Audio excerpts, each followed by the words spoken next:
Welcome, everyone, to follow the dramatic music we just heard. Welcome to this event. Today's topic or we're going to discuss different topics actually today that brings together a variety of people with different interests, I hope. Today we mark the 75th year since the start of the Nakba, the occupation and colonization of Palestine in 1948. Today's event looks at the future of how can we orient ourselves to a just future in Palestine for Palestinians who have been displaced for the last 7.5 decades. But today's event is also on urban planning and urban justice in colonial contexts. What aspects should one consider when rethinking urban planning in a region of conflict, displacement, and settler colonization, where also issues such as increasing sea levels and global warming play a role as well? You've all read the description of the event, I assume, otherwise you wouldn't be here. And there are two other countries that are mentioned in this description, South Africa and Ukraine. You might think, how come? And I was asked to briefly explain why specifically these two countries. Well, the first, South Africa, had to rebuild and rethink itself as a country in a post-apartheid era. While Palestine is still in an apartheid context, and if you flinch at my word, or at my use of this word, review all the studies and reports published in the last years, we hope to think already about possible futures, post-apartheid futures specifically, and learn lessons from, among others, South Africa. The second country, Ukraine, teaches us how we can think about rebuilding. As not long after the devastating war started already in Ukraine, urban planners very fast came together and architects to discuss and plan how can one rebuild a country destroyed by war in a sustainable and ecology-friendly manner. So this and other topics will be discussed today. I must say, however, that it's not easy for me to discuss about a future in light of recent events the last week or so. We hear about killings, destruction, arrest, injuries, homes being destroyed yet again. But maybe it's specifically because of these events, the recurring events, the continuous events, I should say, that it's important and imperative for us to remember and not lose sight of the longer-term goals and a longer-term future that we hope to achieve in Palestine. We will have a variety of speakers, 3 of us with us in person, 3 others you will see on the screen. And we will have a recording of this event, but the recording will mainly be on the speakers, so people will not see your faces, but just know that we will be recording. I will introduce the program and the speakers now, so that you have an idea about what to expect in the coming 2 hours. And before I forget, you see a whiteboard there with some markers. We also want you to be inspired by today's talk and think of possibilities of things, ideas that you think of while listening to us. So please feel free before leaving to also write those down.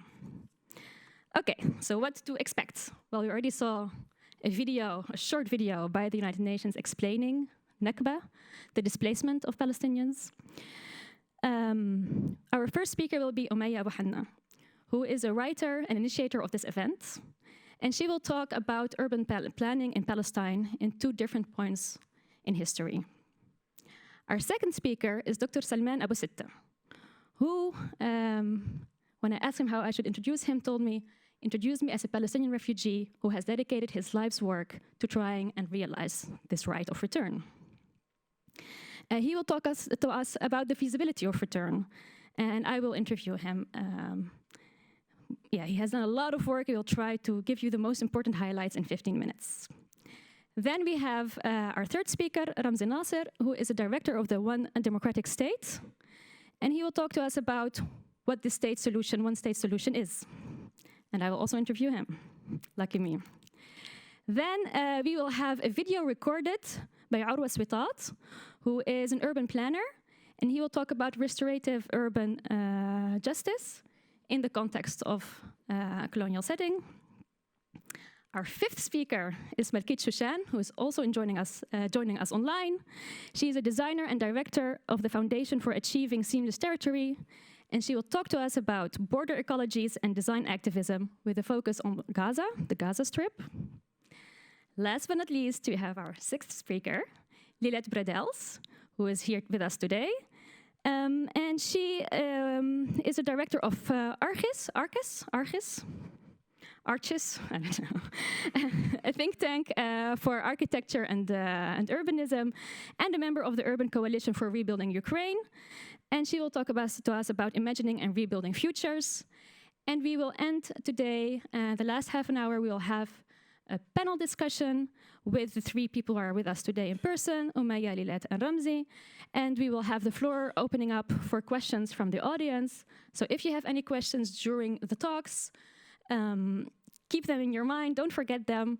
Dr. Salman might have to leave us before the Q&A, but Malkit will try and stay with us. So you could also direct questions to her. So let us start with our first speaker, Umayya.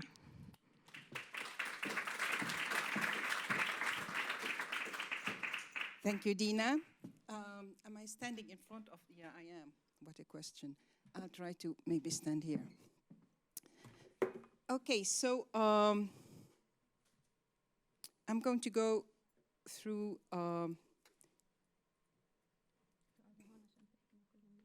Yeah. So the first recorded description of urban planning, I hate presentations, but because I'm a little bit out of my comfort zone talking about urban planning, I want to be exact.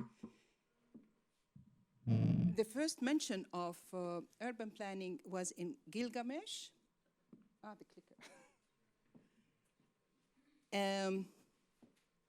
Before we start about the urban, 2 points in urban planning about the Holy Land. The Holy Land is a colonial name used by the Crusaders or whoever feels that the land is holy.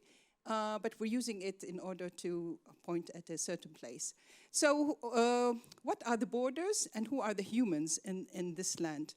This is a picture made by Malkit Shoshan about the land. So the name Palestine has been used for 4,000 continuous years. So I'm going to use the name Palestine, historic Palestine. And the region where Palestinians have been roaming is called the Sham region. It's not always inclusive of all of Syria, but it is mainly Palestine, Lebanon, and Syria, and part of Huran or Jordan. And this area shares history, intermarriage, business. People roam when they become refugees. They go there, they come back.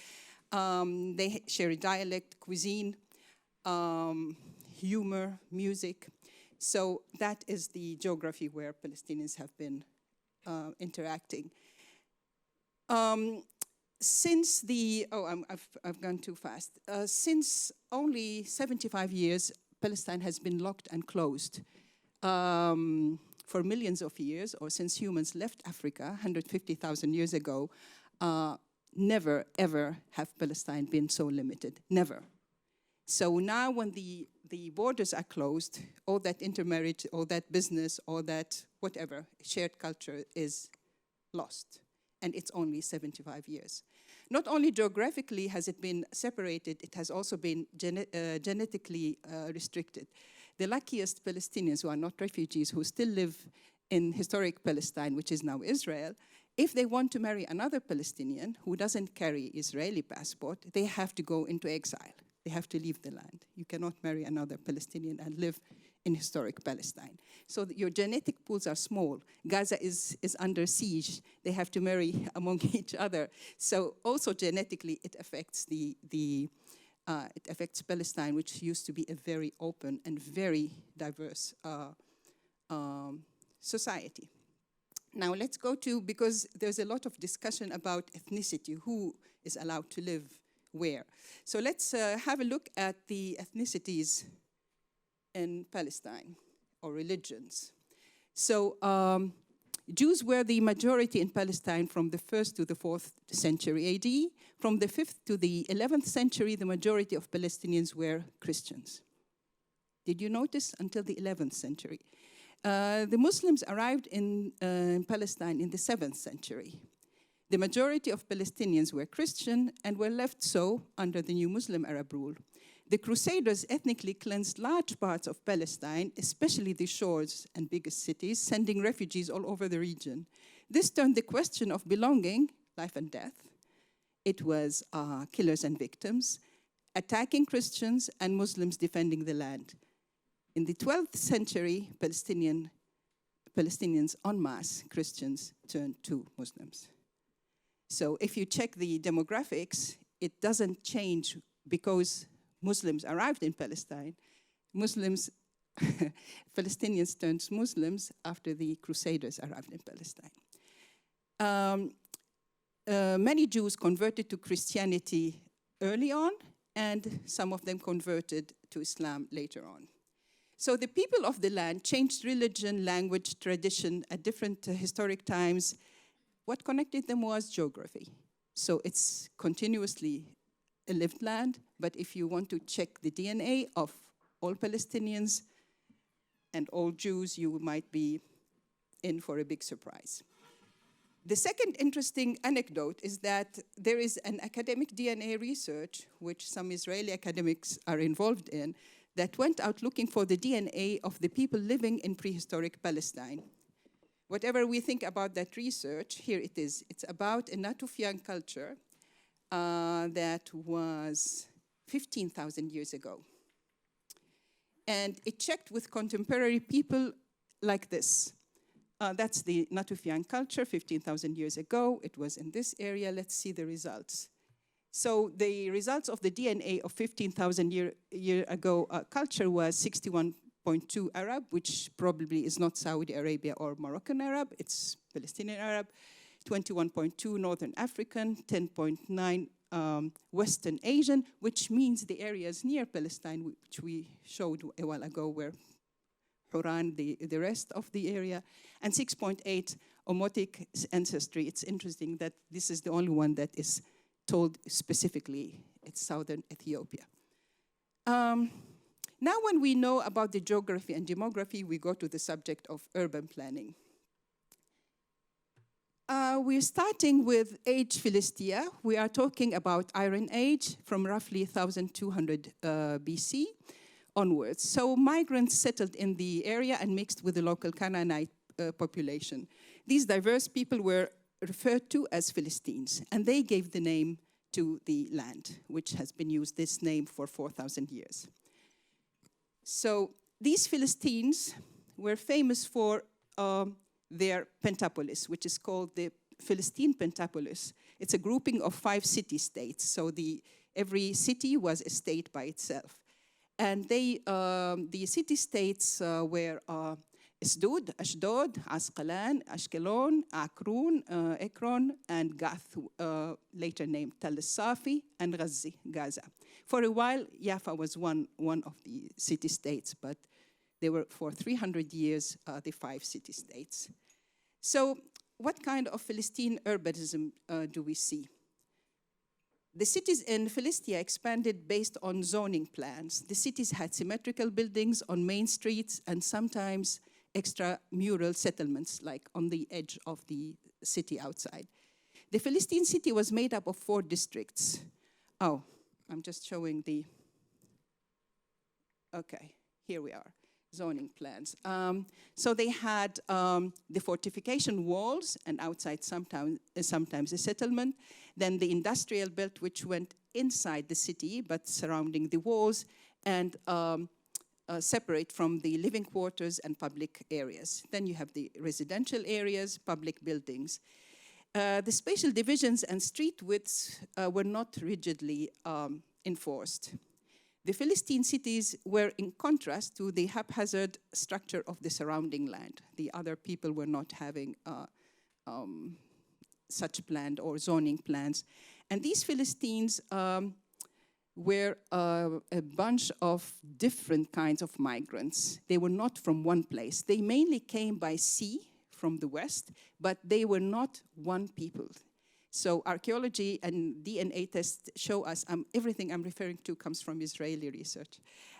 They were quite a diverse population, and little by little they merged with the Canaanites and they became one people. The Philistines were exporters of olive oil and wine. the olive industry in the city of Ekron alone produced around 1,000 tons of olive oil a year. That's Iron Age for you. Ekron was also a textile dyeing center. The Assyrian kings listed linen robes and tent cloths as taxes taken from the Philistines. You need areas to grow the grapes, the olives, to prepare and process oil and wine and fabric and dyeing, areas to prepare containers, to bottle, to sell, bars, shops, areas to build ships, and places for the workers to live. The biggest city of this pentapolis was Gat of the Philistines.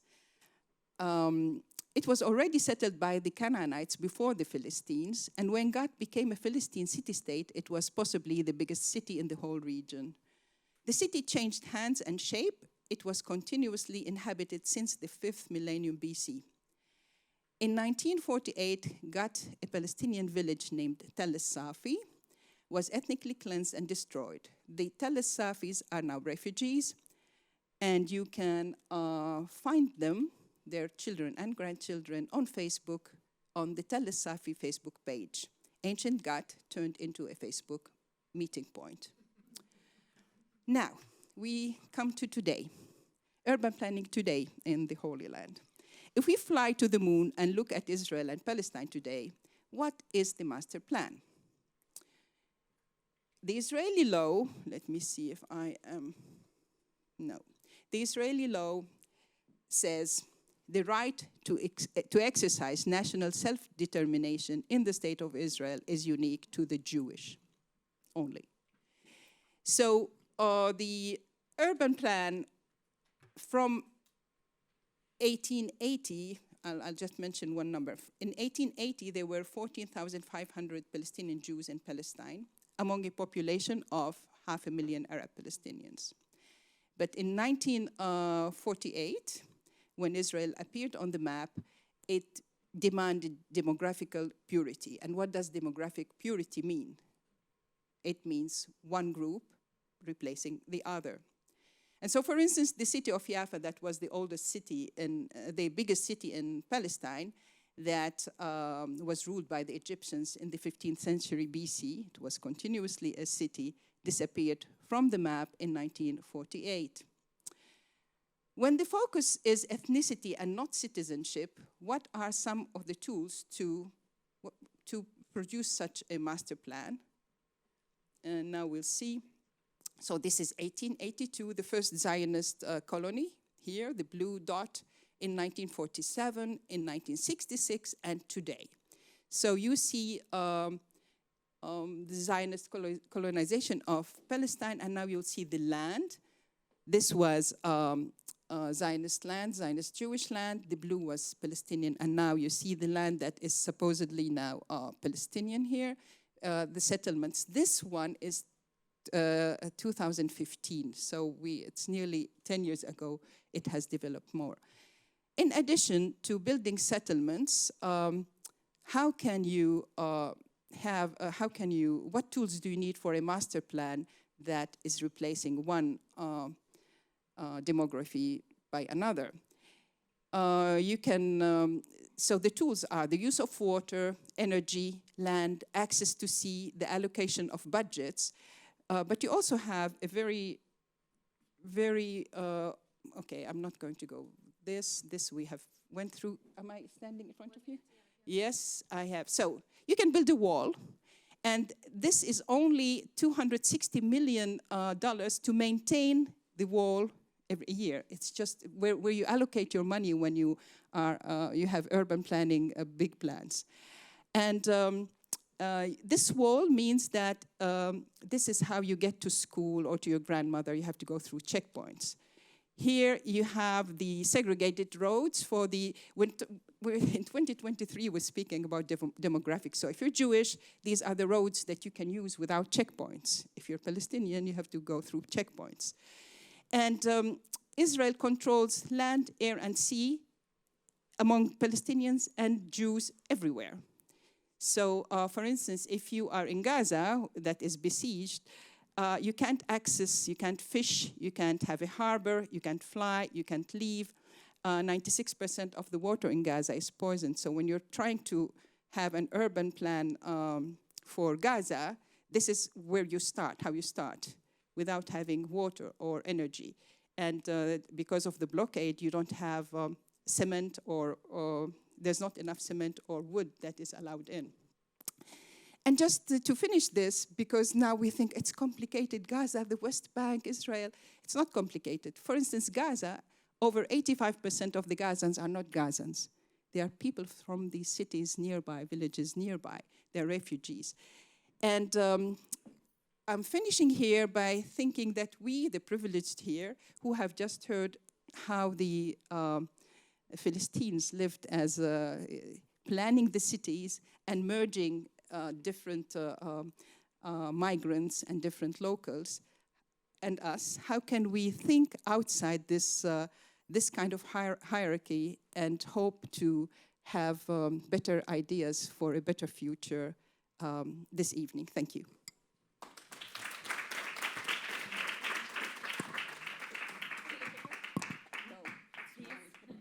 And the microphone. Thank you. So a great first talk to start us off, and we will continue on that note with Dr. Salman Abu-Sitta, who has joined us on the screen. Max, can you show him? Yes, he's coming. Yes. Welcome, Dr. Salman. Thank you for being here with us today. We cannot hear you yet. Is he still on mute, Max? Okay, we have to do something. Hybrid events, always an issue. Yes, can you speak? There is something on the screen, but yes. Perfect. Can I speak now? You can speak. Thank you very much for inviting me. Again, I would have liked to be there with you in person, but with the technology, I think we can overcome this problem. Yes, I think this is second today best. Today is the 75th anniversary of Nakba. To be precise, it's 27,000 days. I have witnessed a Nakba as a 10-year-old boy and lived through it all my life. If you have not seen or heard or read about a Nakba, you just have to see what's happening in Gaza. Look at your TV screens.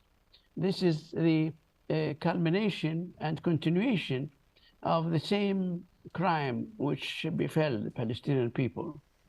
It is the most unusual and most devastating event in Palestine's 4,000-year history. Even in modern history of colonialism, there is nothing like it. That people uprooted from all their towns and cities, totaling 1,200 towns and cities. 560 of them have been totally uprooted by a series of massacres, of about 50 or 60 massacres, done on purpose and in a sequence in order to depopulate the country. A country has been depopulated from its people who lived in it for thousands of years. Places like Ramah and Naser and Bethlehem, Jesus Christ walked in these streets, and they are destroyed and depopulated by Israel today. And this depopulation not only took place after Israel was declared by Ben Gurion on 14th of May, 1948, but half of the Palestinian refugees were depopulated, made refugees before that, 2 months before that, from April 1948. You have no idea that half the refugees were expelled before there was something called Israel. And before the British was supposed to be guardians of Palestine have left the country. And before any Arab regular soldier was claimed to be invading Palestine, before any soldier entered Palestine. Half the refugees made refugees by the Zionist militia before a state was there. And of course, it did not happen voluntarily. It happened by a series of massacres and all that. There is nothing like it in history whatsoever, that a country completely depopulated, evicted, people evicted from their homes, and it became empty in order to receive people from Poland, Russia, and so on. claiming themselves to be the original Palestinians. And I am not the original Palestinian. Imagine a country to be made completely empty and 55,000 names of places, villages, rivers, wadis, hills, mountains, and so on, to be totally erased from the map. Totally erased from the map. And a committee sitting at a table carving 6,000 names instead of 50,000 names created by the people of the country over thousands of years. There's nothing like it. History of Palestine is erased for 2,000 years, from Jesus Christ till Balfour Declaration 1917. In Israeli school books, it's empty. There is no people there. There is no country. There is no history. There is no geography. There is nothing like that in history. And that's why I think this aberration in history, this black spot in history, will not continue. There is no way it could continue. So the Palestinians, since then, now we are 14 million people. 9 million of them are refugees, not only those registered at the United Nations Orwa, but also people who have not been registered. 9 million people. 14 million people are Palestinian today, but about 90% of them are in Palestine or around it. Dr. within Salman, 100 kilometers would you like me to of show the Palestine slide? border. Would you like me to show the slides already? I'll come to that in a moment. Okay, because I'll I would come think to that. it would be nice if you can tell us indeed about the movement of refugees. From where to where did they go, and how did that movement happen? Yeah, we'll come to that. So this aberration in history will not continue. And of course, the United Nations have repeated 135 times in the last 70 years or so the resolution 194, which calls for the return of the refugees. Every article in any convention says that Palestinians should return to their homes. Why did not they return so far? Why are they still refugees? Because the international law is not applied, because the United States and many countries in Europe are supporting the destruction of Palestine. And this cannot continue. There is no way it could continue. I can cite very quickly examples of any foreign bodies in an environment foreign to them, like Macau in China, Hong Kong in China, and many other places. They did not last. You cannot live in a foreign environment. And therefore, a force, military force, economic force, political force, which keeps Israel dominant in the area, cannot last. There is no question about that. So we come to the question is, if the international law is on our side, if justice and history is on our side, can we actually implement the right of return, which is dictated by the United Nations 135 times? Let us look at the situation. Can we see the first slide, please? Yes, you can. Yes, next one. Yes, we know ourselves. We know everything about Palestinians. We know their villages. We know even in refugee camps, where they come from, what their land property is. And now they are in what refugee camps? And how long does it take them to walk or to drive for half an hour in a car to reach home? So we know that. We are most documented country in any refugee situation in the world. So if we know where they are, and then we have to plan for the return according to international law. A lot of people say, especially you in Europe, saying, well, you are going to cause a Jewish Nakba. I think this question is racist and immoral. If somebody goes into your home with a machine gun, kills people, and the others push them out in the garden, and they say, we want to go back home, you cannot say that the killer and the burglar and the intruder should stay in your home and you should stay a refugee. That is not logic, not historical, not legal, nothing. So let us then say, if we return, and when we return to be more exact, what do we find? We made a study of every village land, its people now are refugees. Who lives in them? Who are the Israelis who live in them? Can we look at the second slide, please? Could you click next one? Yes, you can see, I hardly see from my angle here, but all the green areas are village lands of refugees who have today have little or no refugees. If you count the kibbutz, they are 1 to 2% of the Israeli population. If you count the other occupants of the land, it's the Israeli army.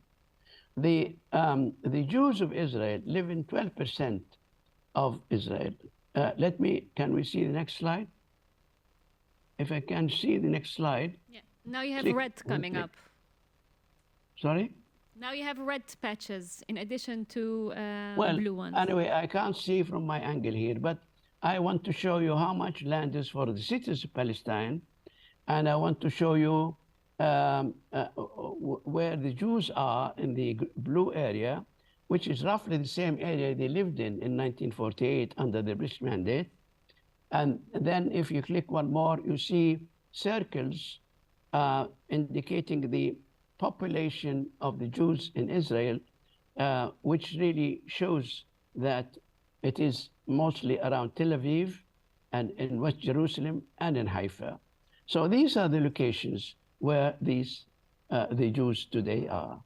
Now, therefore, if the populated Palestinians return to their villages shown in red dots, there is no conflict. There is no conflict at all, very small conflict. Because the Jews in Israel, if they wish to live in freedom and like any civilized country, not as Zionists, not as rulers of Palestine, not as supremacists. If you want to live in Palestine like Jews live in England or in Amsterdam, ordinary citizens, then they could be very free in 3 cantons. Canton 1, which is around Tel Aviv, Canton 2, which is Haifa, Canton 3, West Jerusalem. So if I conclude that by last slide, which makes a final summary, and could you click? Yes.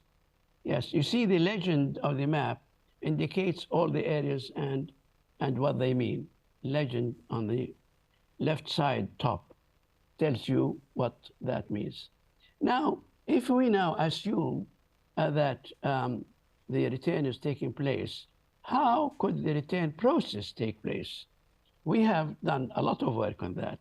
We know in every refugee camps in Jordan, in Syria, in Lebanon, in Gaza, how many people are there and where they come from.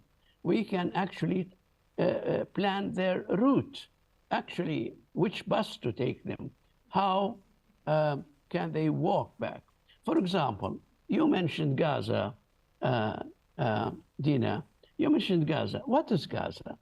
Gaza is a concentration camp.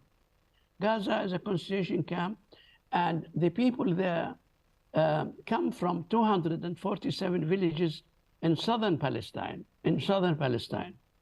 Now, in southern Palestine, now they live in Gaza Strip, which is 1.3% of Palestine.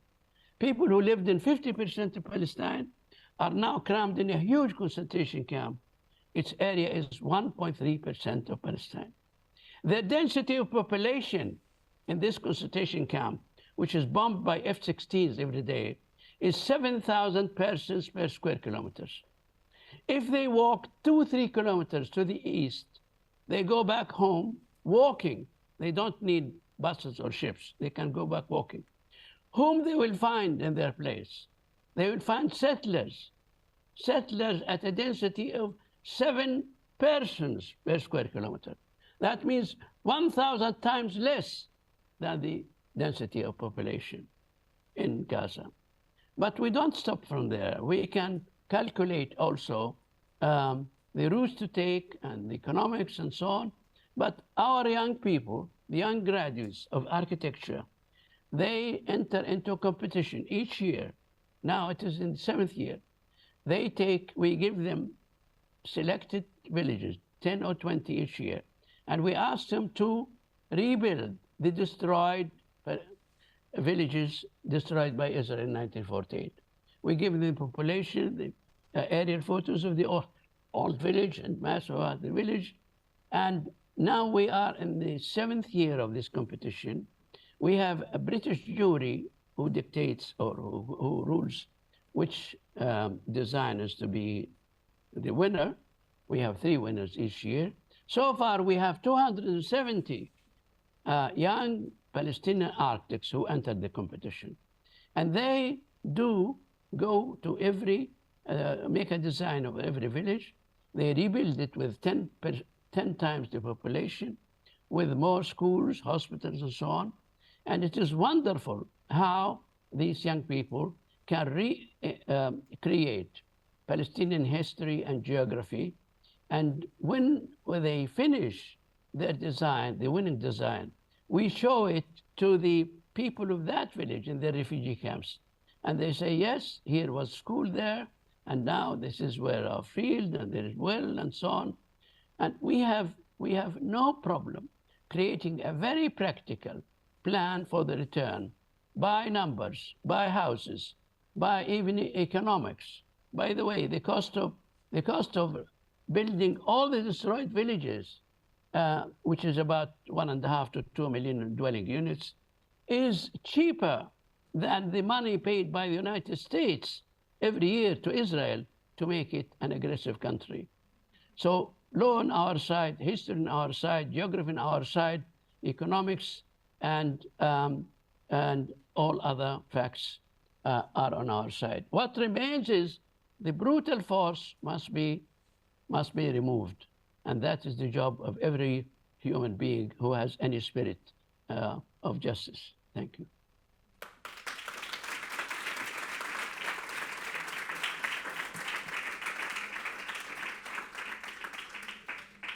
Thank you. Thank you very much. As you say, we know where the refugees are. We know where their villages are. We know how to get there, whether by foot or by bus. So in a nutshell, return is feasible. That is a positive note. Then I would like to ask Ramzi to continue. I'm with you. Oh yeah, you're with me. I forgot I'm interviewing you. Right, yeah. So let's, yes. If I sit here, do I block screens or is it okay? Should be okay. Fine. Good. Good. Yes, so, hello. We often hear talk about political solutions to the situation in Palestine. We often hear about this idea about having 2 states. Yes. Then you also have the idea about the one-state solution. Can you tell us about that? What is it? Right. Well, to start off, so I'm director of a UK registered NGO called One Democratic State in Palestine. And we promote the one-state solution. And we also are supporting a new initiative called the One Democratic State Initiative. We have a website you can go to. It's odsi.co. In case you need to click. Yeah, I think we'll, at the end of the slide set, I think it comes up. Oh, it's already there. Great, fantastic. So there are all kinds of questions that one might ask about the one-state solution or one democratic state, which is the particular version of it which we promote. And I'll talk a little bit about that now. But if you go to the website, it's all there. The two-state solution is something we've been supposedly negotiating for decades. And we still don't have Western countries even acknowledging the existence of a Palestinian state. I think it's been, perhaps, I could be corrected, I think it's almost 20 years since we've actually had formal negotiations of any kind, even the pretext. But this talking point, which Western governments repeatedly trot out, that the only solution to what they would call the conflict, what I would say is Zionist colonialism in Palestine. But they would say the only solution to the conflict in the country is the two-state solution. And this talking point really is a smokescreen, because while they're saying that the only solution is a two-state solution and there should be 2 states, they are not doing anything to facilitate it. They're not acknowledging a Palestinian state. They're not facilitating good faith negotiations. They're doing absolutely nothing to bring that two-state solution into being. On the contrary, they continue to arm Israel to the teeth. You clicked on purpose? I've not clicked on purpose, but shrinking Palestine's always A good background. a good background. Let's see. So the one-state solution, the idea of ODS is to take a realist perspective where we look at the facts on the ground and we begin with where we are. It's not always been that way. It was official Palestinian policy, the Palestine Liberation Organization adopted one state as its objective in 1969, and that was official policy until around 1988, when we were sort of corralled into the two-state process. Edward Said kind of picked up the torch, and in the 90s was a really vociferous proponent of a one-state solution. And in those decades, it was very much based on an ethical and an idealistic argument, very similar to the points raised by Dr. Abu-Sitta, which is to say, if we want to give the Palestinians their rights to freedom for the Palestinians under occupation, equality for the Palestinians with Israeli citizenship, and justice for the Palestinian refugees so they can return, we can do that without adopting a zero-sum posture that says or presupposes that that means, as is often a Zionist talking point, that the Palestinians want to throw the Jews into the sea. I mean, what Dr. Abu-Sitta's research makes clear is that there's space for everyone. What there isn't space is for the tremendous violence and militarized violence imposed on the Palestinians in the name of replacing them instead of living with them.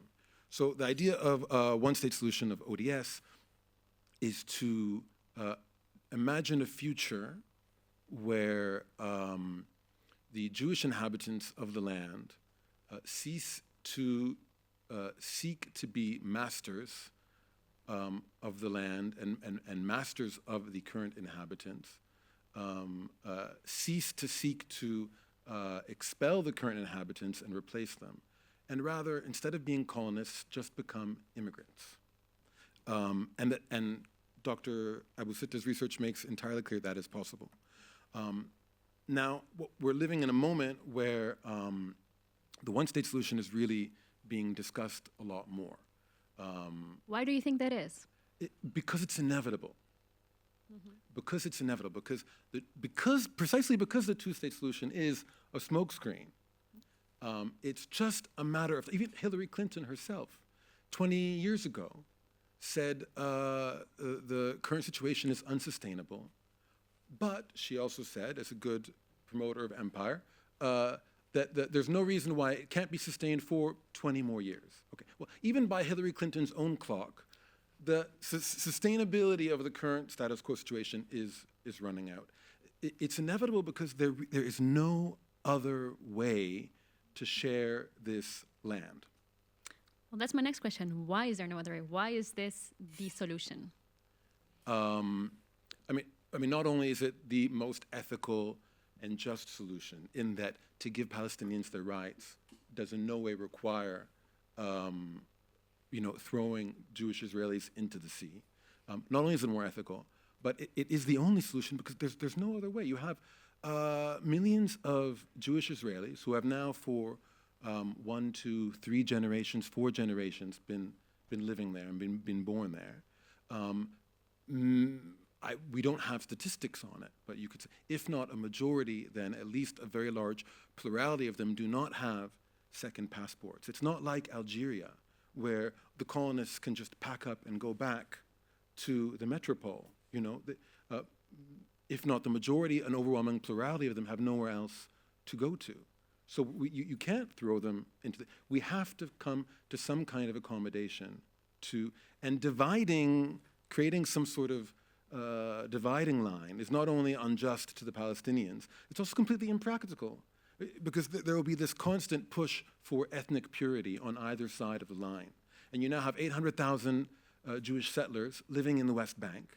So if that's now supposedly, You know, if in this fantasy of the two-state solution, the United States is going to stop sending money to Israel, so that way they can, you know, provide budget to subsidize these settlements. In this fantasy that we're supposed to believe, you know, that the empire is going to stop providing funds to subsidize the theft of West Bank land, and this is supposed to theoretically become a Palestinian state. Then, okay, so this is your Palestinian state, and on the other side of the Green Line is your Jewish state. So what? Then those 800,000 Jewish settlers have to be uprooted and thrown, if not into the sea, onto the other side of the Green Line. And I think it's 1.5 million Palestinians with Israeli citizenship, the same, will they be kicked out of their homes? I mean, it's absurd. Yeah. It's absurd, it's impractical at this point. What you have in the land from the river to the sea is one country with one sovereign, and these were the other slides I wanted to show you. I think they were a bit earlier. I mean, I don't have much more to say. Don't worry, I won't overspeak on time. But I think Umayya kind of showed some of these things before.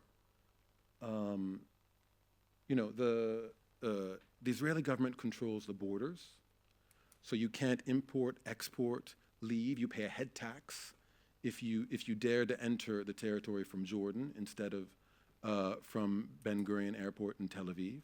They control the airspace, which doesn't only mean bombing Gaza. That also means that Palestinians are still, in 2023, on 3G mobile networks. We're all moving into 5G, and Palestinians are still on 3G because their colonial overlords don't deem them, you know, worthy of having contemporary technology.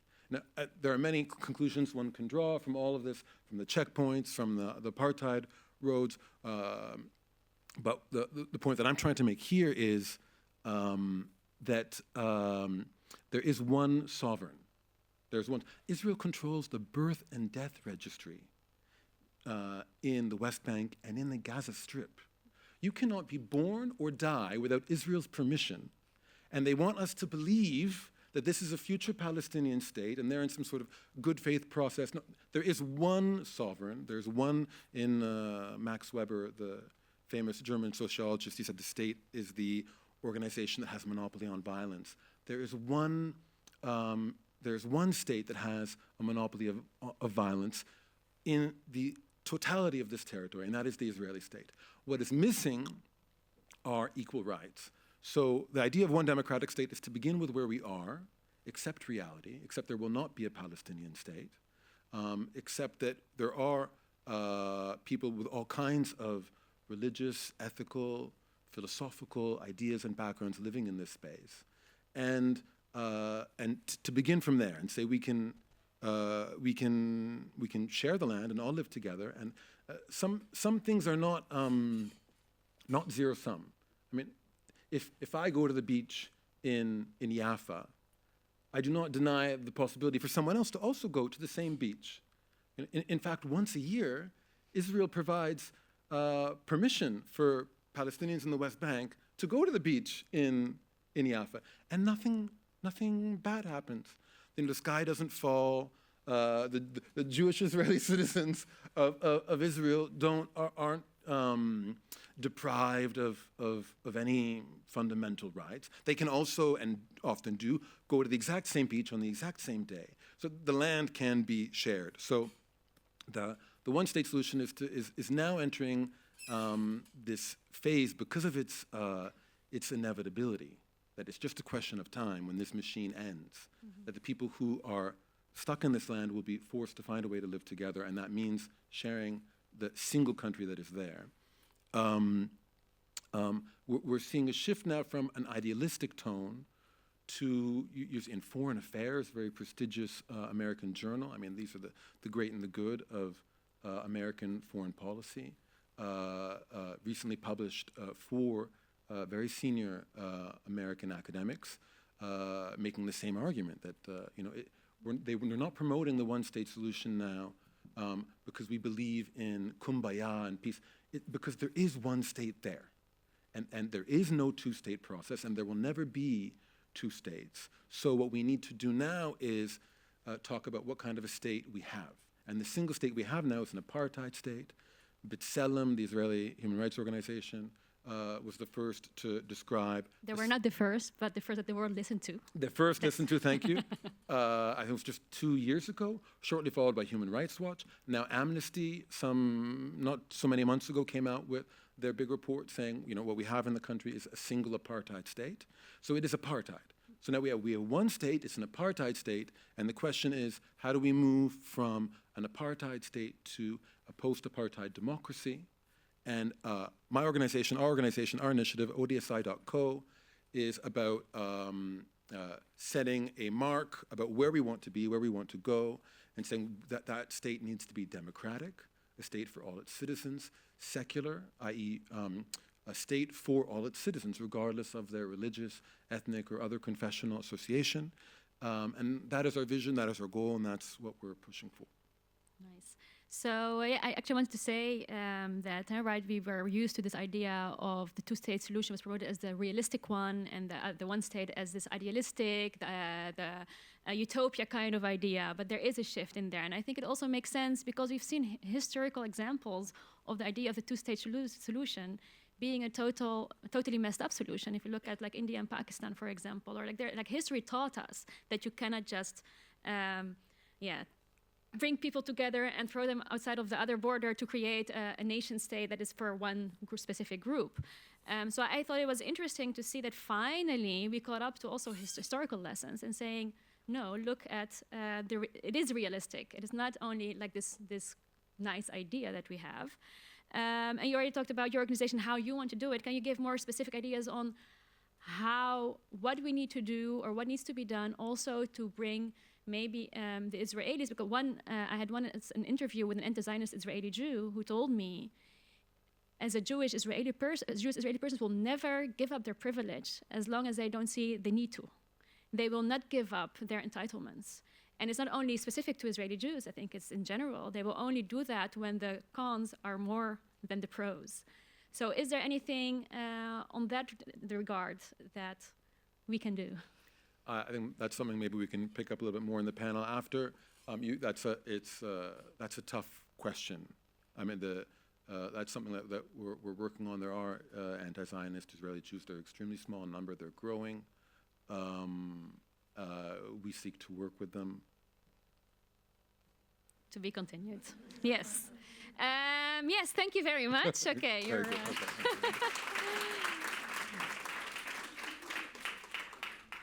So now we have Orwa Switat, who couldn't be with us in person today, and he couldn't be with us on Zoom live, but he recorded a video of 8 minutes.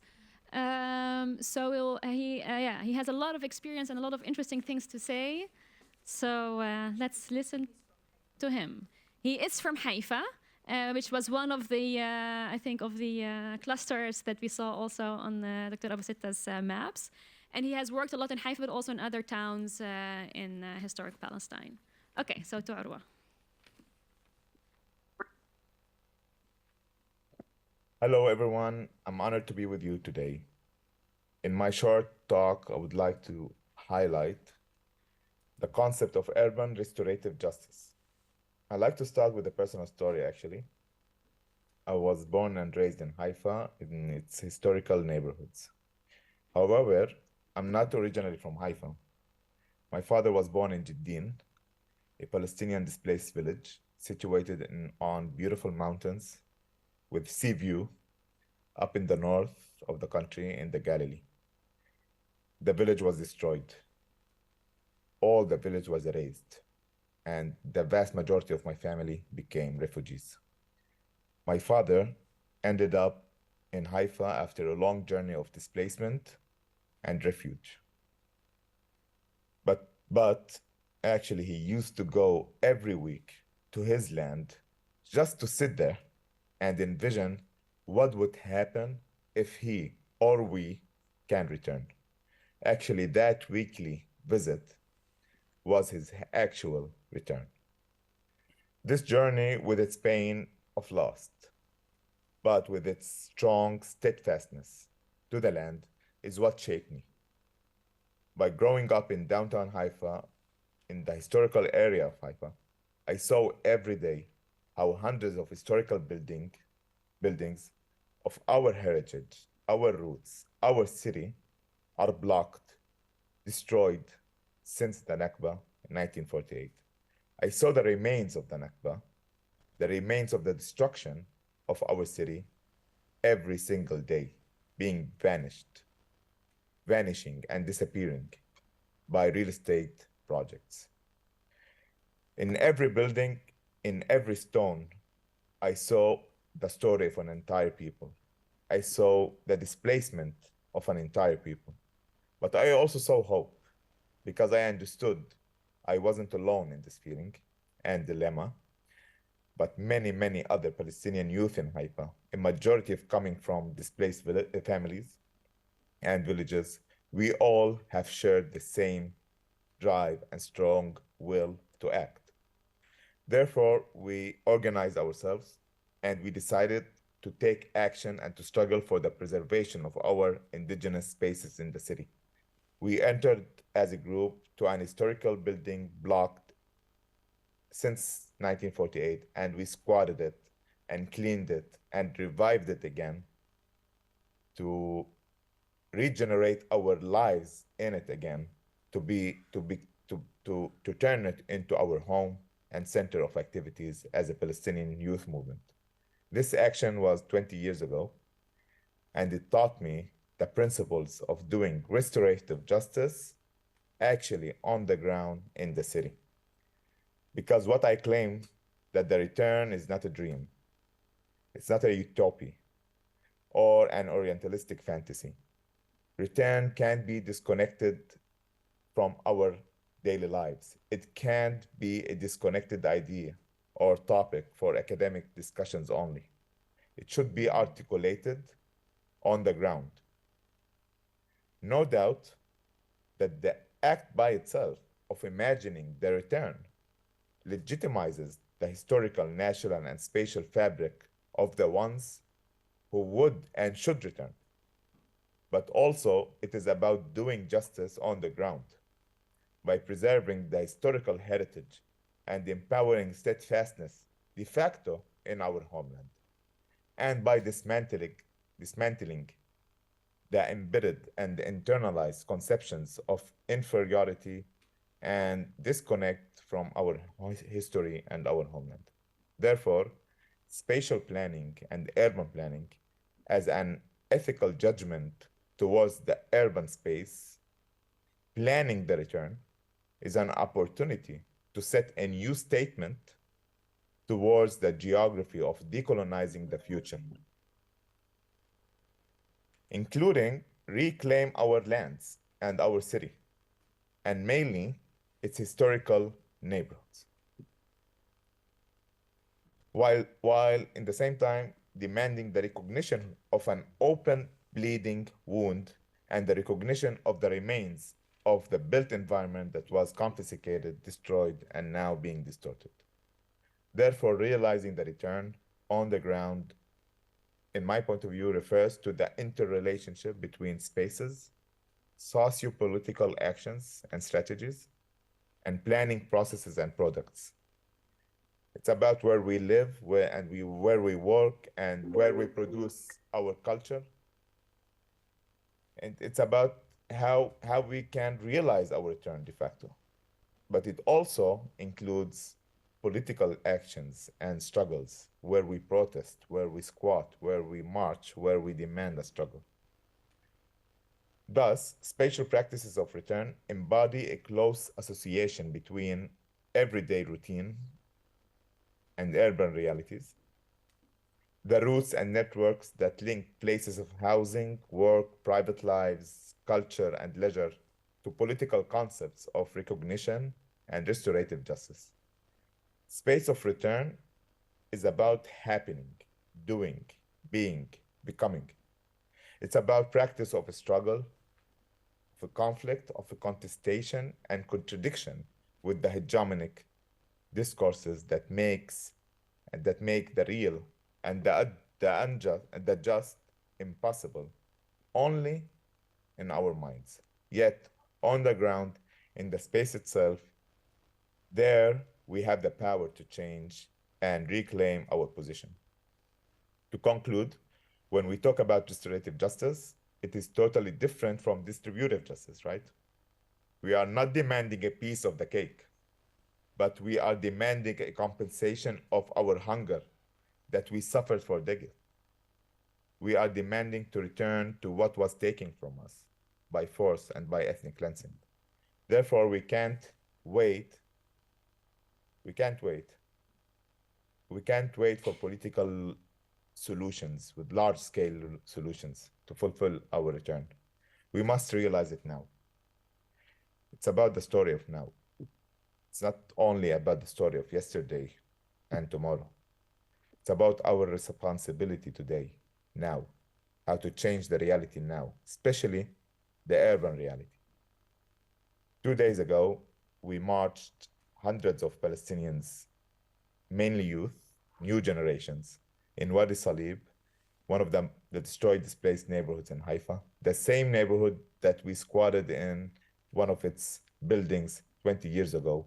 Today, we marched hundreds of Palestinians through its historical buildings and alleys, thinking about the people that used to live here and the ones that we want to keep here, and definitely the ones that we want them to return to here. Every day, we return to our lost city through our daily practices, spatial visions, and political actions. Thank you again for the opportunity, and thank you for listening to my short talk.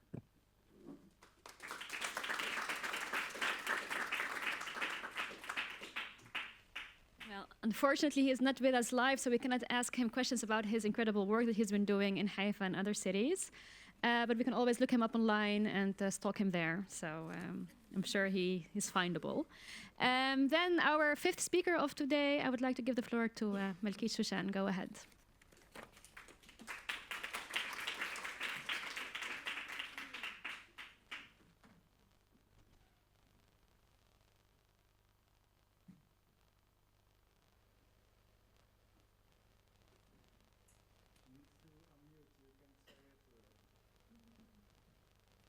You need to unmute yourself. So she is sharing her screen, so we will only see her in a small version. Okay. But we can Hi, hear her. everyone. Can you hear me? I hope you can hear me. Thank you for the invitation. It's very complex. It's painful and complex for me to take part in this event. And I hope that my presentation is not going to be redundant. Where to start? I will use the next 10 minutes to share several projects that I developed in the past years at the intersection of architecture, urban planning, and human rights, or design and activism, under the auspice of FAST, the Foundation for Achieving Seamless Territory. I co-founded FAST in 2005 as an Amsterdam-based non-for-profit and an architecture think tank, and a platform from which we could develop collaborative projects that promote social and environmental justice. The built environment is a highly complex system entangled with socioeconomic and cultural forces, with ideology, politics, and of course the natural world. Everything that we form in the physical world shapes the quality of our lives and forms our relationship with diverse surroundings. So at FAST, we explore what constitutes and form the built environment, how architectural tools and formats can make such forces visible, and how we can engage with the public domain more broadly. And with our project, we research and make visible the mechanism behind and the consequences of spatial production or spatial violence on people's livelihood and the environment. We also engage with various publics and co-develop counter-narratives, and we use these counter-narratives to influence cultural and systemic change. Most of our projects focus on Israel-Palestine and depart from Israel-Palestine. I was born in Haifa, and I lived about 26 years of my life in Haifa, and I decided eventually to leave. I'll share a few projects that I actually started when living in Haifa. The first project is Atlas of the Conflict, Israel-Palestine. It's a long-term project, mapping project that I started as a student at the Technion, students of architecture. And instead of designing and developing projections, future projections, I asked to look at the past, to look at the history of the country. And instead of making proposition, I asked if I can produce visuals, produce maps, and spatialize my research and my findings and turn it into, it was first, well, for me to learn growing up as an Israeli in Israel and being a part of a society or a settler colonial society that part of its system and mechanism is the erasure of the past. I decided to learn to study the past instead of looking at the future. So the Atlas of the Conflict is actually the consequence of, or the result of this study. It uses more than 500 maps to visualize the emergence of Israel and the disappearance of Palestine over the past century. And for this project, I had to research and visualize information on spatial transformation that was either classified or inaccessible. It took me about 10 years to conduct the research, produce the maps and publish the work. Just to share a few, like one of the main narrative of the story, or I think this is actually where the Atlas starts for me. Over the past century, and we already heard about it, two major processes happened simultaneously: the process of destruction and erasure and the process of construction or reconstruction. So what you see on this sequence of maps is the distribution of Palestinian villages in 1947 before the establishment of Israel. And in the bottom up, you can see the distribution of Palestinian villages in 2010. And similarly, the blue dot represent the Israeli localities. So you see the transformation, the spatial transformation of the country. During and just after the establishment of Israel, more than 500 Palestinian villages and towns were uprooted and destroyed, and Salman spoke about it. And his atlas and his work was an important reference for me to understand this landscape again as a student in Israel, because this kind of information was really hard to find elsewhere. On the fourth chapter of the Atlas, I looked at typologies of settlements, spatial typologies that represent the Israeli landscape, or you can find along while driving or walking or submersing yourself in this landscape. Those are the kind of typologies that you might come around, and those are not necessarily formal or recognized typologies, but this is what you see. So, for instance, the first two typologies in this chapter describe the destroyed village and the refugee camp. We also heard about that. So the destruction of Palestinian villages and livelihood led to an international response, and the first UN refugee camp emerged along the borders of Israel to provide shelter to the Palestinian refugees from 1948. And already then the newly established UN Refugee Agency, UNRWA, have confined more than 700,000 Palestinians in camps across the region, and more than half of for instance, the population of Gaza live in refugee camps and are in fact descendants of refugees from 1948. So this is briefly a few pages from the Atlas. So while the Atlas shows the transformation of Palestine and Israel over a national scale, our next project, which is documented in another book called Village, One Land, Two System and Platform Paradise, zooms on one dot on the map, on one place. It offers a comprehensive documentation of the transformation of one village and two communities, and it showcases our attempt to produce a projective design intervention, and that was very complex again. So our design projection, although there is an aspirational idea, it's also very pragmatic as we follow the desire of the community. So the book brings together multiple narratives on forced migration, colonization, and oppression. It shed a light on the existence of the unrecognized Palestinian villages in Israel, localities that are considered informal by the state and therefore have no access to state services and to all sorts of infrastructure like access to water, access to electricity, to sewage, to waste collection and disposal, to education. So, and on another hand, the people living in these villages live in homes, in structures, in buildings, in shelters that are under a constant threat of demolition. So navigating this complex space between justice and pragmatism, the book tells the story of the villagers and their continued daily struggle. And it shows how we eventually designed a collaborative engagement process to produce an alternative master plan for the village to serve as a tool to negotiate with the Israeli Planning Authority the community's plea for safety and access to, again, basic infrastructure and services such as water, electricity, education, medical care, and so on. It also described how we organized an international architecture competition and made it into a broader question that we asked the professional community to join us in this struggle and propose also projection for the future. And part of the questions that we asked were, again, pragmatic, based on what the villages needed at that moment. But we also had an open question asking the participant to propose any kind of vision without any restriction.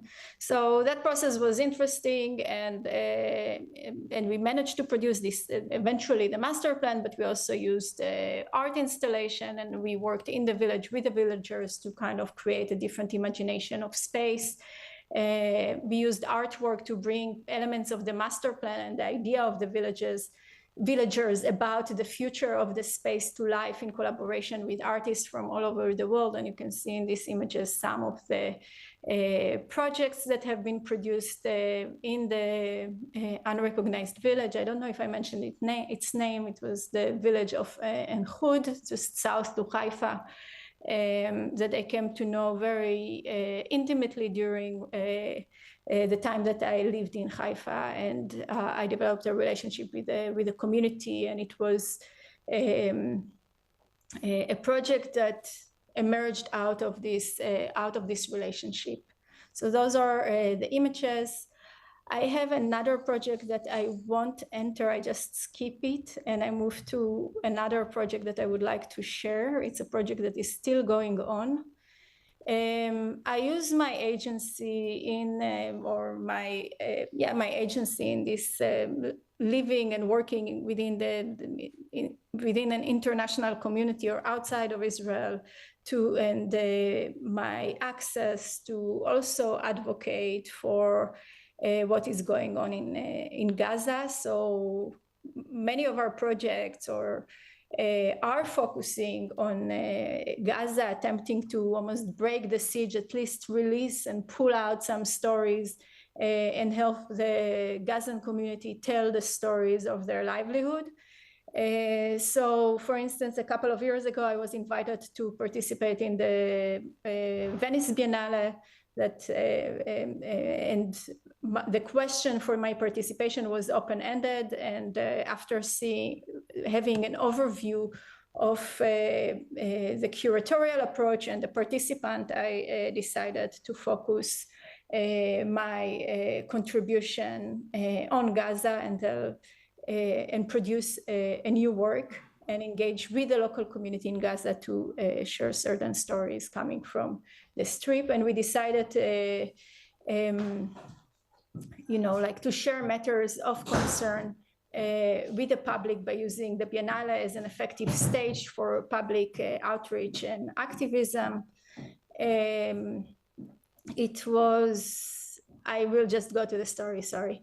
So our project is called Border Ecologies and the Gaza Strip, watermelon, sardines, crabs, sands, and sediments.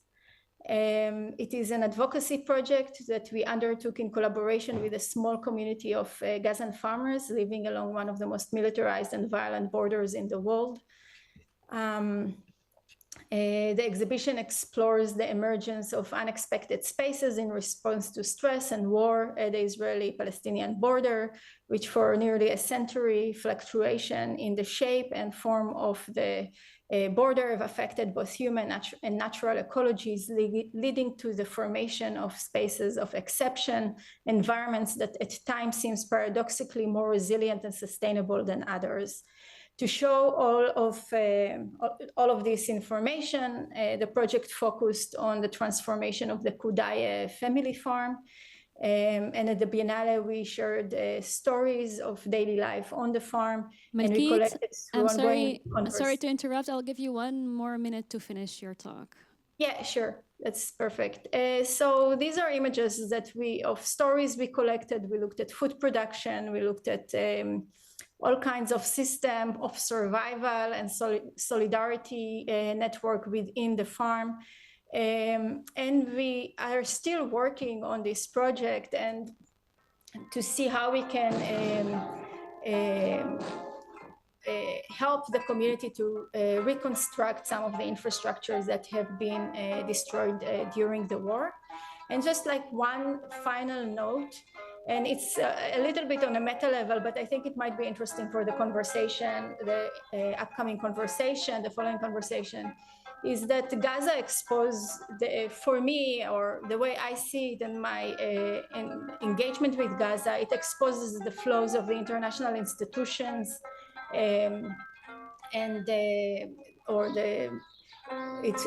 it exposes the flaws international institution, society put in place to protect people and communities across the world to live peacefully and to prosper. But Gaza also lays bare, is also laid bare as a victim and evidence for the collective ethical failure of the Israeli society and the notion of the nation state, and the nation state as a place and apparatus of selective inclusion and exclusion stands in the way of organic flow, solidarity, and cooperation. And I think it's interesting to look at Gaza not only for and seek justice for Gaza, but also Gaza. We can learn from Gaza.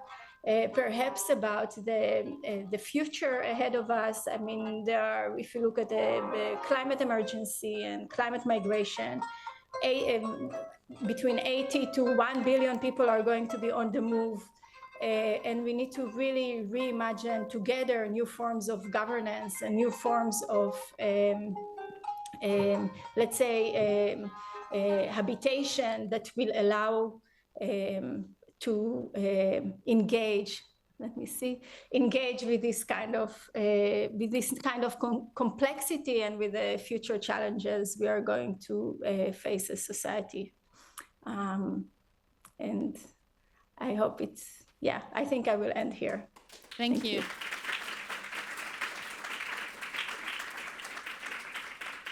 Well, instead of the 15 minutes promised, you have around 8 minutes. I ask Lilet Breddels to give us her talk.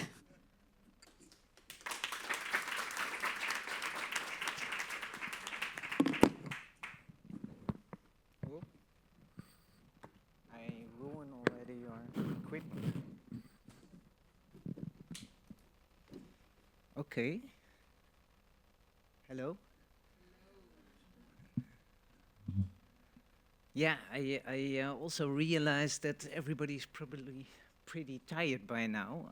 I can take a glass of water, you can't yet. So yeah, I'll try to keep it within 8 minutes, but I do have slides, and just remind me if I go too far and too deep into it. What I'm asked to talk about is, and I think it's also a good subject for the end of all this talking and all this already presented knowledge is actually my conclusion from what I heard until now is yes, it is possible. It's not a utopia, and it should happen. And then the main question is how, and how can urbanism and design help there instead of doing the opposite? The opposite of an architecture, let's say, of conflict, I think we all know and we all witness. And the whole story of Malkit shows an atlas of conflict. It shows the possibility of using urbanism and design actually as a weapon almost. Our idea was, therefore it's called Architecture of Peace. It's a project by Argis that we have been working on from 2010, I think. Is an examination basically, is there a possibility for an architecture of peace? Does that exist as well if we have an architecture of conflict and an architecture as a weapon and a power? So what I'm asked to tell you about is not so much about Palestine, but is about other examples and what can we learn from those in other places of the world. I'll try if it's this one. Yes. I'll start with Beirut, and I start with examples of what not to do. I have two examples of what not to do and what to prevent. One of is too much privatization. That's what happened in Beirut. So after the civil war in 1990, it ended, and the government wanted as soon as possible, of course, to start rebuilding and to start recovering the country. What they did actually is what hardly anybody realizes, is that they concentrated only on the city center, which is super small. It's only this northern part, and it's not a lot of space.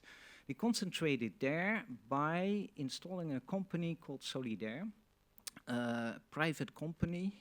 Little detail is actually that the head of the government, Hariri, had the majority of the stocks in the company, so it was pretty close, and started rebuilding it in a way that looks like this. So they wanted to create a kind of Paris idea of a city, very organized, very well done, you could say. But this was replacing an old city fabric which was chaotic and which was a mess, maybe, but also a mesh in a good way. Very high-end, very expensive. All the people who used to live there were evicted, and it ended up to sum it very quickly in 2021 in a situation like this. I made a picture there. All the very high-end shops are completely deserted because nobody can afford to buy anything there and to even go there.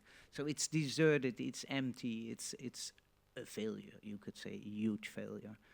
The other part, so that was the city center, the other part looks like this. It's a neoliberal kind of explosion of building, where actually, indeed, all the original people are expelled, and most of this is owned also in the city center by people from the Gulf region. This is one last man standing, they would say. It's a building, very old building in the harbor area, which is all evicted. Everywhere are the high-rise that you saw before. And this guy is simply not selling, and he's just staying there. He can afford it to do it. And he has this huge poster on it, "Stop Solidaire, stop this whole development." And this is also taken in 2021. So we are 30 years after this reconstruction, which was a failure. My next example is Kosovo. And I take this one because it's almost the opposite of what happened in Beirut. What happened in Beirut is what I forgot to say, actually. I did say the government, so it's a national government who took that upon them to reconstruct Beirut. So it was not the municipality. They had no power at all. It was the national government. What happened here in Pristina, Kosovo, is the opposite. There was no government in place. There was no regulation in place. The whole government was still a mess. And the lack of regulation, they created situations like this. So the diaspora came home, they had a lot of money, they started building on their plots, and they just build. In situations like this, which is also not very aesthetically successful, but also not socially and also not structurally. Situations like this, they built on top of houses that were not equipped to even hold that barriers. So in this case, it's a really dangerous situation. And again, here we are 30 years later. These two people to the left, they are from Argis Interventius Pristina. And to the right is the former mayor of the city. And they're trying to negotiate and trying to implement new plans, new regulations without actually erasing the whole thing and demolishing all the buildings from all the private owners that were there, but finding a way of regulating it in a way that the city can become whole again, can heal basically. This is 30 years later as well, same thing as Beirut. And still, it's not solved, still it's not done well. So one case of too little and one case of too much interference by the government. And I think we need to be somewhere in the middle. We need to have something that there are regulations, there are some basic rules set up by a national government, but also implemented by the local governments and the municipalities. And then a lot of room for the people, and I think that is maybe the most crucial thing, how to involve the citizens themselves in how to do it. From a lot of different projects, we distilled some of those factors for success. So I come now to the things, what can we do and how could it be done maybe? A lot of them look very obvious, but if you actually go and look into the details of a lot of projects, you will see you cannot tick all those boxes. Maybe there are created safety, but they didn't look at the ownership. Maybe there is some modesty in place, but where is then the continuity? So if you build a project, you have to tick all those boxes. You have to really look at them and very sincerely. One example, and this is actually a mixture of success and failure, Red Location Museum, Port Elizabeth, South Africa, as a memory museum for the apartheid. You see here how it's located, and you see how they tried actually to mix it and to mingle, also in terms of materials, that it kind of fits in the neighborhood and it's placed well. It won a lot of prizes, was a huge success. Inside, this is also very beautiful, I think. It's, they call it the memory boxes. And this is because in post-conflict, there is hardly ever one story. There is not one story about the conflicts, not one story about the history. There are multiple. The memory boxes here, they're all filled with different stories, and they are interchangeable. They change all the time, so different stories are told. I have 1 minute left, so I'm just wanted to say the failure of that project is actually the fact that they did not take care enough about the housing around it. So at some point, the shacks that I showed, they were not renovated and nothing was done there, and therefore the whole neighborhood went down. So that's again not ticking the boxes of displaced creating also the good environment for the people. Kohati, Ukraine, I think is a very good example. It's internally displaced housing for internally displaced people. In Ivano-Fransk, Ukraine, it's refurbished old building, very cheap, done themselves, and also done with the refugees themselves. So with the citizens or the villagers and the refugees together. Super simple, super cheap, super fast. Building Out Palestine, I think, is a very good example of how to use heritage as almost a political tool. The story is too long to explain that in the 20 seconds that I've left. But I think it's a very nice example, because if you deal with heritage in a good way, you deal with pride, you deal with identity, you deal with giving back some dignity to a place. And this is happening there in a beautiful way, in really involving the citizens.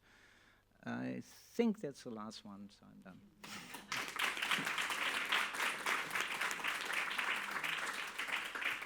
Yes, thank you. I would like to ask Umayya and Ramzi to also join so we can start our panel.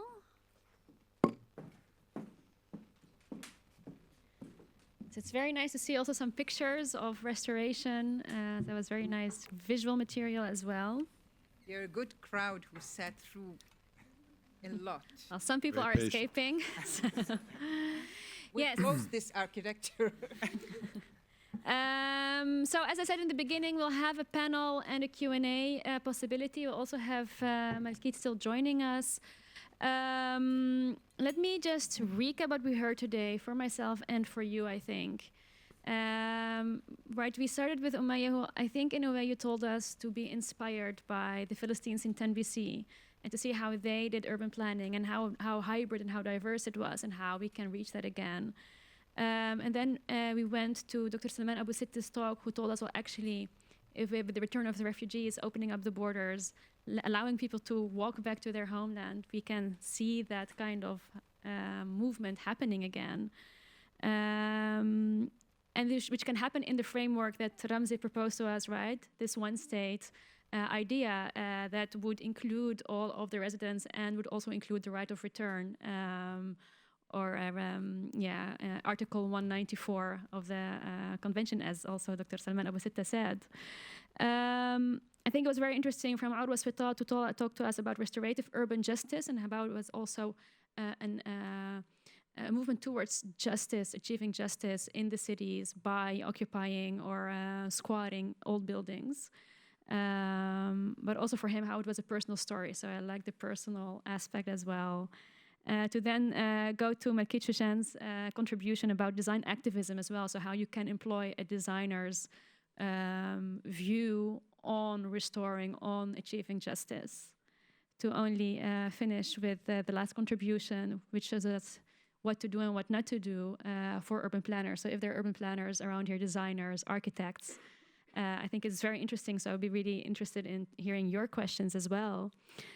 But before we start opening the floor to questions, I want to give you each 1 minute to think about the other contributions of this evening and think about what was the one thing that really made you think or give you this idea of, wow, this is something we could take up. This is something that I don't agree with. This is something that really inspired me of the other speakers. So let's start with Umayya, because you were the first one. You heard everything. And you had maybe time to have it settle? It's not the first time that I hear Salman Abu-Sitta say, things become very complicated and mystical. And I remember I asked him, but how can the refugees come back? You know, we have war and everything. And he just says, they get on a bus. The bus goes to a gas station, it fills, and then they get off the bus. That was the most radical thing I've ever heard about Palestine. He said, the way they left, they come back. They walk or take the bus. Ramzi. I mean, for me personally, I appreciated Umayya's slide on the religious history of Palestine. I was simply unaware of that. I thought that was, for me, that was super interesting as a Palestinian to kind of have that sense of history. But I'm familiar with Dr. Abu-Sitta's work, and I mean, it never ceases to amaze me. The simplicity, the directness, the facility, this kind of the simplicity with which he speaks and his facts support his case. It's a pleasure to listen to him every time. Yeah, anew. Yeah. Yes, if I could, I would have given him an hour more to talk, but we didn't have that. He could have filled the hour definitely easily. Lilet, what would you say? Yeah, I don't have one thing, but I have really the combination of it all. It's a little bit how I started. That also I get this kind of energy from these talks, and a lot of time when we talk about the Israeli and Palestinian problem, it's about the problem, and all the energy is sucked. And I think it's indeed the building up of the whole story from all the different speakers create a kind of feeling. Obama, yes, we can. It creates something like, okay, yes, it is possible, and also very much for your story about the one-state solution, there is a possibility. And then, of course, I'm from the urbanism and architecture department.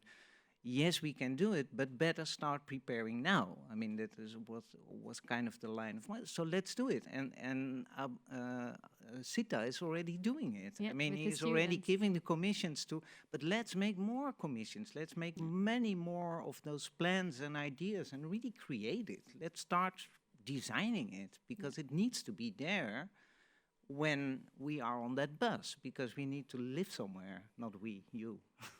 Yes. Malkit, would you like to give us your 1 minute conclusion?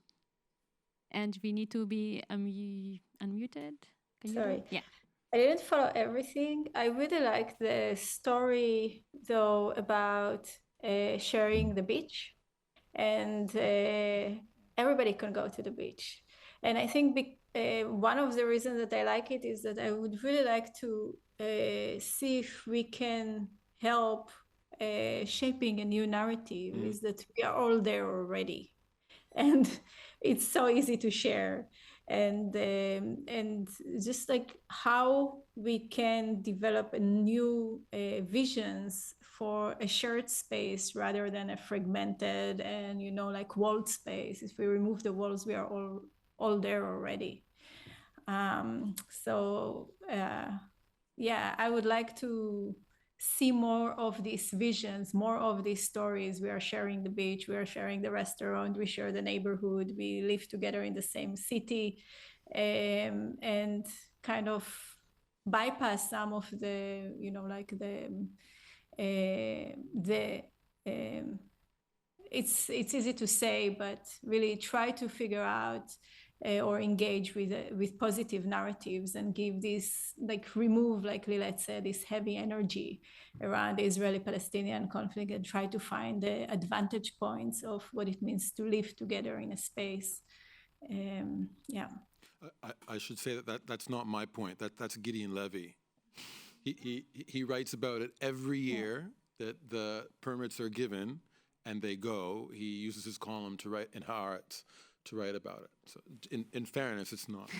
I'm just repeating. Very ethical of you. Yeah. Great. So now that we heard about what kind of inspired you of this talk, let's hear from the audience. Since we don't have much time, if you have a comment or a question, if you can be brief, that would help. We have Max walking around with the microphone. So let me see your hands if you want to say something. Okay, I see here. Are there other hands that I know where you're all seated? 1 and 2. Okay. So let's start in the front. We'll then take the 2 comments together, and then we'll get back to you. Yeah, hi. Thanks for all your input. I thought it was really interesting. And especially what I always, the question I always had is, like, what happens to the people that moved into those Palestinian houses and are now living there? Because it's not the same people now that did what they did 75 years ago. So I always found it quite difficult, like, what to do with them. And I thought it was interesting. I think it was Ramzi that said they go from colonizers to immigrants. And Abu-Sitta mentioned it briefly as well. But could you elaborate more on how that practically would go about? How do you tell these people, okay, your grandparents moved into this house that wasn't right. Can you now move on to a different house so that the original owners can get there? It's always mentioned very briefly, but could you maybe elaborate on that? Great. Before answering, I also would like to have the second question or comment.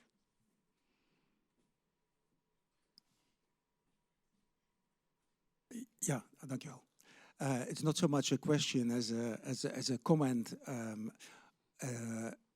This whole evening gives me so much space I've worked for a long time in the Palestinian territories, and to be busy with the territories that there has to be a separate country in those little territories where you are actually in prison, and to think about, okay, oh yeah, that hill can maybe be built in a little bit nice way and ecologically sound, so that we have something of freedom and future in our lives. The limitation of the two-state solution makes you so cramped and actually also so defensive. I love this evening for the way it opens up a discussion, and that it is not only about being a victim that needs to fight back and keep as much territory as you can get, but just say, it's ours, and we make it, and we plan for it, and and it is all the country. That gives so much space. It reminds me of what we do in our theater, because in Gaza we do the most fantastic fantasies, and we put them on the stage. But by putting them on the stage, it's also part of reality. You know, we make it, and even if there are so many conflicts, they become true. And I feel that in the air tonight. Thank you very much. I love it. Thank you. Cool.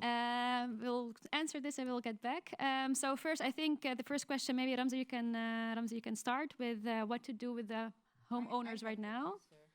Umayya, please. Because we are three experts of the whole universe, we don't happen to have. I don't think we have exact, legit answers for details. I think in order to have something normal on top of something so abnormal, so long, you have to jump above, that's my personal idea, above the details. And I would like to ask Lilet and other people to take the challenge and start having maybe a project. I would take this event to have a little project that is a bit similar to what is going on in Ukraine. I think we're even closer to it than Ukraine. I would like to do that. And then we can go and ask, what are we going to do with the three hipsters that live in a very nice old Jaffan house? And they're painting beautiful zebras and smoking joints, and they have to move to another, maybe less interesting home because some refugees are coming back. I think it's a bit of a detail. Yeah, but also, I think, we are not the first colonized state, or right? So there are examples of where colonizers had to do that. I'm happy to answer. I completely agree. It is very much a detail, but there can be that mental block where we're just so used to thinking about this in abstract conceptual terms. Oh, what about the poor colonists? What shall we do with them? Okay, well, so you set up a national commission, you have a state, you do, Dr. Abu-Sitta's research makes it eminently clear that the information is out there, it's available, it's indexed, you go to the housing registries, you find out precisely how many, but I don't, this is not my field, so I couldn't say, but I think it's an inordinate amount of land in the country is still technically held by the Israeli state. And a lot of them are, long-term, 100-year technical leases, these supposed purchases of private property. There are many ways that could be organized and facilitated. And in many cases as well, for example, in Ghada Karmi, who's a member of our organization, has a great book, One State, you should all read it, it's fantastic. So her family, she lives in England because she was kicked out of her own home as a child during the Nakba, and her own house is now the New York Times bureau chief's office in Jerusalem. So I'm not too concerned about the New York Times having, you do that indexing, and I think that we might. People with that mental block about how difficult it would be might be as surprised when we get the information. The result of that kind of government body that would be set up to facilitate that process would probably come out with findings very similar to what Dr. Abu-Sitta has come up with on the land holding and the spatial occupation of the land. That it probably would be rather easy through all kinds of measures to facilitate that. Yeah. I've not done that research. I don't know. But it will hurt, but it will hurt less than now. Yeah. And the beauty of the land, because I'm sensitive to beauty. I love living in Amsterdam. The beauty when you don't see a wall, when you don't see checkpoints, when you don't see refugees and pain, when you don't have multi-generational traumas. The beauty itself should be. So it's like, worth it, you see. You know, a few people will cry.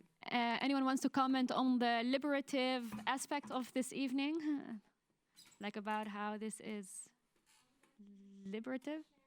1 second. We'll get back to a second round. But does anyone want to comment on the second comment? No. I think we agree, you know. You agree. That's always good. First, we had one question here, and then we'll come back to you. Yeah. So we had here in the front one. And maybe for the first question, something Abu-Sitta said that I caught my eye about the practical part, which was new for me, that stuck with me, was that he said he mapped also where the Israeli occupied space, and there's actually a lot of space that they didn't occupy. It's just land that was emptied, but not in use. So a lot of people can actually, from that practical point that he shared, actually return because it's not physically even occupied. It was a lot just of them are emptied. national parks that are not allowed to be built on. So that part, there's no kicking out either. Anyhow. Yes, we had here. So we had 2 comments now or questions. Thank you so much for such optimistic talk, I would say. You know, you go to many talks on Palestine, Israel, and it's always painful. This one is like, it makes me, wow, look. Umayya will be happy because that was her aim. I'm sorry. To Lilet, I would like you to add, I don't know, to suggest for you to add Gaza example during Oslo and how the international donors with their money helped the PA, encouraged the PA to rebuild Gaza. And Gaza was so beautiful before the PA came because it was old houses with gardens, you know, and I'm talking about Gaza City. And all of that was completely destroyed with the PA money, I mean with the PA, with the donors' money, and replaced with high-rise buildings that had no, I mean, like there was no harmony, no planning.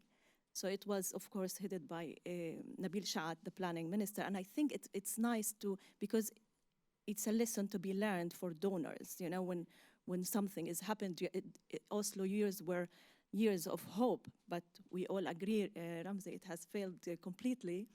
And my question to you will be, I mean, one-state solution is what the young generation in Palestine is, you know, believe in nowadays. Nobody's talking about two-state solution. So for me, it's like the question, how to employ the international community into that track? Because when you go to close meetings, everybody wants to talk still, you know, in the frame of two-state solution, and it's a taboo to talk about one-state solution, and the Israeli, you know, like, and policymakers will be mad if you. So how do you deal with that, and what is the vision to employ? Because after all, you need the international community to talk about it. Thank you. Yes. Then we have another. Well, maybe it's just feedback, and I think it's worth just repeating it. I think this evening was absolutely beautiful, such a pleasure to experience the passion and eloquence of all the speakers. And yes, indeed, I agree.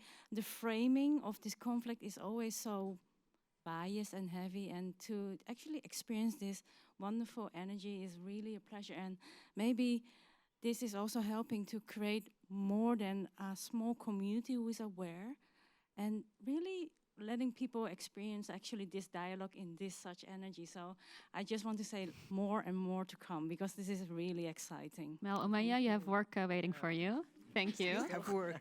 Any other, one more? We'll take one more. And I think we'll see if we'll have time. But let's do one more and then we get back to the audience. Hi, thanks so much for the conversation. I'm just curious to hear your perspectives on kind of the demographic trends that are happening right now. I'm no expert, but from my understanding, there are certain communities that are growing within the space quite rapidly compared to other communities, like birth rates and such. So just curious if you guys have any concerns about how that might impact certain plans. All right, let's start maybe with the beginning, and then we'll move on to the last comment. So we started with bringing Gaza as an example, but that was more as a, well, actually, both of them were more comments and questions, actually. You decide what you want to respond to. Do you want to start with Gaza? Because I'm going to go off on the international community. Yeah, I'm not starting off with Gaza, but more with indeed the international donors, and that is something which is indeed highly important. That there is, I mean, within Ukraine, we are now working a lot on creating plans for a future to come. Talking a lot with the international community who need a lot of, let's call it, explanation. And also a lot of how not to do it, because there were so many bad examples. And there's a lot of talk about internal capacity building in Ukraine itself, within the municipalities, but also within the government, how to rebuild the country. I mean, it's not a knowledge that everybody has, because normally you don't need to do that. So how to deal with that, it's super important.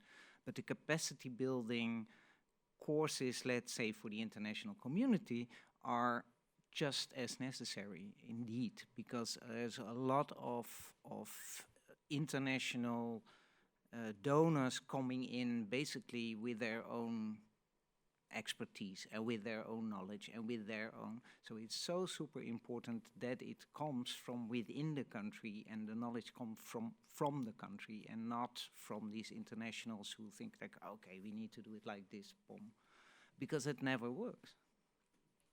Ramzi? Stop there. Yes. But also, I think we also have to take account of the distribution of power of the different interests and forces that come to bear on the space, and in that, from that perspective, the international community is very important. And by international community, more or less, we normally mean the West, which more or less we normally mean NATO, which more or less we mean the United States' foreign policy.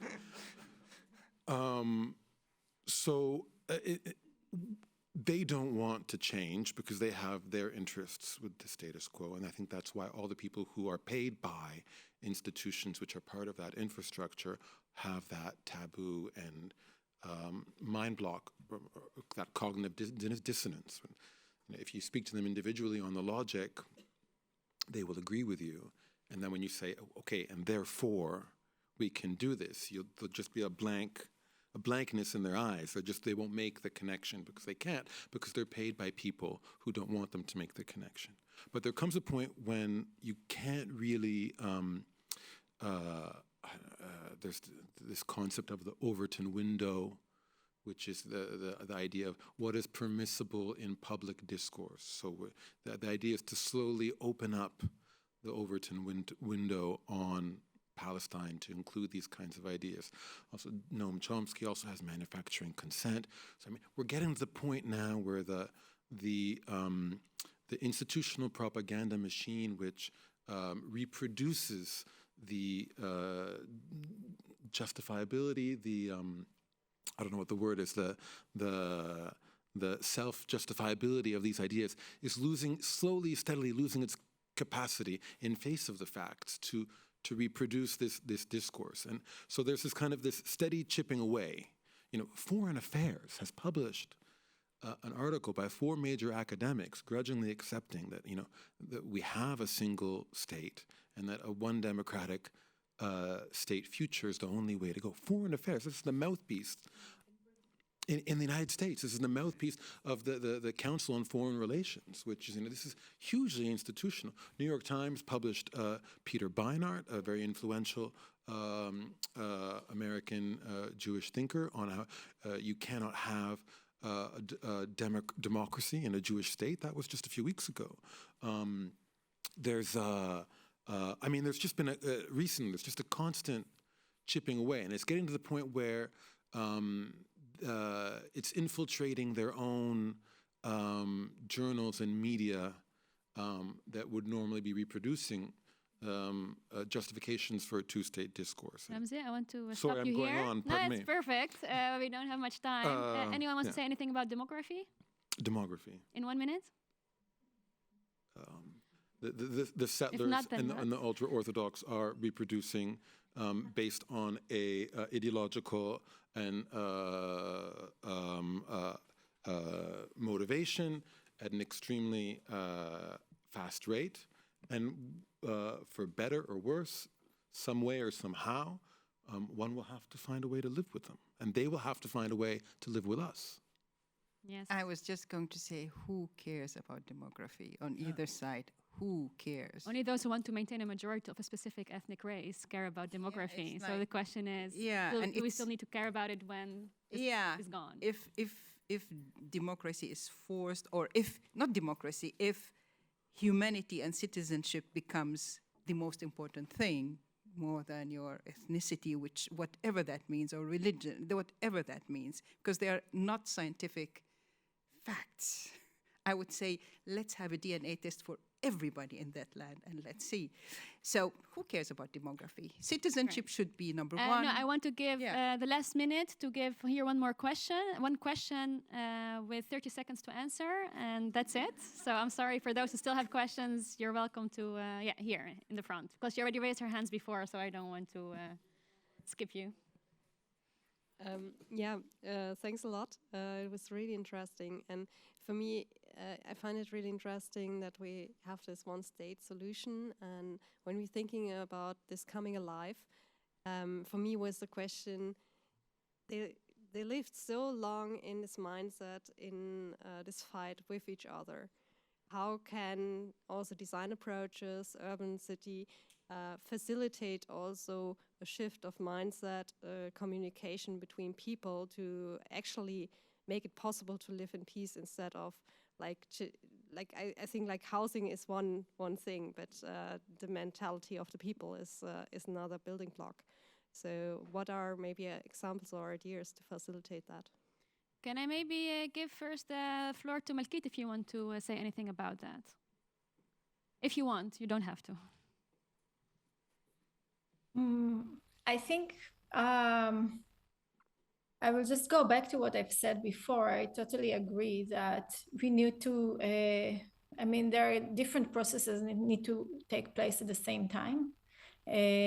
First, there needs to be a recognition of all the violence that took place. And after that, we need to figure out together ways to, and maybe like just building on what the panel said, a way to think about governance that overlook ethnicity, that respect every human being, or just apply a universal right based on just being a person living on that land, regardless of where you are coming from. And I think trying to develop this kind of model is critical. It's critical not only to solve the Israeli-Palestinian conflict at this moment. It's beyond conflict, and it's war, and it's like one-sided violence, but to really think about the future of the world, because so many places in the Middle East and in Africa are going to be uninhabitable in the near future. So we really need to think about how to share water, how to share essential resources in a more just way to allow a continuity of life for everyone. And I think all these models, the 20th century models of governance, won't stand. So it's up to all of us to be more creative and to make the next step toward imagining this region differently. Thank you. I think those are very good words to end by, that it's connected to broader issues than just Palestine, and it's on all of us to take responsibility in that. Thank you very much. Thank you, panelists. I'm taking you on your word. So, as you all might know, the topic of return of refugees, the right of return, is not new. Urban justice is not a new topic. But today we merged the two concepts together. These people have been working on it, but so have many others. And we hope that you are inspired by today. It seems that you are, because we only hear positive things. Don't forget to write any ideas or comments that you still have. And sign up at odsi.co. Yes. odsi.co. That's do that odsi. right when you get home. And have a pleasant evening. Thank you, everyone.